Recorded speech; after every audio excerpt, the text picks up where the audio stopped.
ما كنتش عاقل. اش طرا ليا الزيت ديال بحال هكا بغيت نعيط على الوالده بغيت تقول لي امي ما يمكنش انا باش يلاه بغيت نهضر مع امي المشكل كبير. قالت لي علاش ما هزيتيش السطل بغيت نهز انا السطل من الكوزينه اش وقع ليا. قالت لي جيب السطل تهزيتيها للفوق بغات تدعي معايا.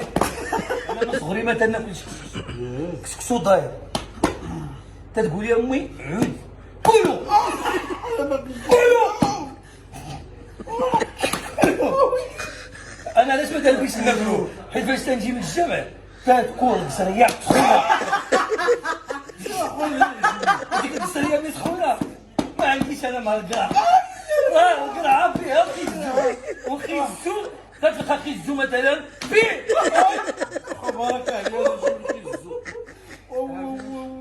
فيها مشكل ديال السميده. تنبلوا لي خلاص الله يهديك حنا بغينا تاكل سكسو ما تناكل سكسو ما تناكل سكسو وما تناكل سكسو. راه انا تنبغي الخبز معاك ما نجيش معاهم لا الشعريه ولا السفه ما تناكلهاش بغيت تشوف